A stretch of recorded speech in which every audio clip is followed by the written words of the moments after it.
13/11/2024 ఈ పోసాన మురళీకృష్ణ మీద అప్పుడు ఉన్నటువంటి టీడీపీ నాయకులు అయితే ఫిర్యాదు చేయడం జరిగింది. ప్రధానంగా కూడా డిప్యూటీ సీఎం అదే విధంగా కూడా ఇప్పుడు చంద్రబాబు నాయుడు, పవన్ కళ్యాణ్, లోకేష్ మీద ఆయన చేసిన అనుచిత వ్యాఖ్యలని బేస్ చేసుకొని టీడీపీ నాయకులు అయితే ఇక్కడ ఉన్నటువంటి నర్సాపేట 2 టౌన్ లో కంప్లైంట్ ఇచ్చారు. దానికి సంబంధించి ప్రెజెంట్ అయితే మాత్రం రాజంపేటలో ఉన్నటువంటి పోసాని మురళీకృష్ణని పోలీసులు అయితే పీటీ వారెంట్ మీద అరెస్ట్ చేసిన పరిస్థితి అయితే కనపడింది. ప్రధానంగా కూడా నర్సాపేటకు సంబంధించి నర్సాపేటలో ఈ మధ్యన జనసేనకు సంబంధించినటువంటి కార్యకర్తలు కూడా ఈ అనుచిత వ్యాఖ్యలు చేశాడని కంప్లైంట్ ఇచ్చినటువంటి నేపథ్యం. అయితే మాత్రం అంతకన్నా ముందు 11వ నెలలో ఇచ్చినటువంటి కంప్లైంట్ ఆధారంగా ప్రజెంట్ అయితే మాత్రం ఆయన్ని అదుపులో తీసుకున్నట్టుగా కూడా మనకి తెలుస్తూ ఉంది. ప్రజెంట్ రాజంపేటలో ఉన్నటువంటి సబ్ జైల్లో అయితే మాత్రం పోసాని మురళీకృష్ణ ఉన్నారు. అతన్ని ఇప్పుడు ఇక్కడ ఏదైతే నర్సాపేటకి 2 టౌన్కి సంబంధించినటువంటి సిఐ హైమారా ఉన్నారో ఆయన అయితే మాత్రం ఆయన ప్రజెంట్ అదుపులోకి తీసుకున్నట్లుగా కూడా తెలుసు. తీసుకొని పీటీ వారెంట్ కింద ఆయన్ని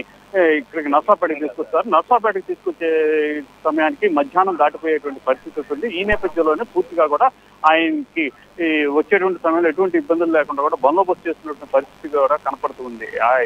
యాక్చువల్ గా చెప్పాలంటే మాత్రం ఆయన నిన్న కూడా తనకి ఆరోగ్యం బాగాలేదని ఒక హై డ్రామా క్రియేట్ చేశాడు. ఆ తర్వాత పూర్తి స్థాయిలో కూడా పోసాని మురళీకృష్ణకి ఈ మెడికల్ టెస్ట్ చేసిన తర్వాత అదేమి లేదని అది ఫేక్ అని తెలిసివేశారు. ఆ తర్వాత ఇప్పుడు కూడా ఎప్పుడైతే పీటీ వారెంట్ మీద నర్సాపేటకు తరలిస్తున్నారని తెలిసిందో తనకు ఆరోగ్యం బాగాలేదని మందుకేసినటువంటి పరిస్థితి.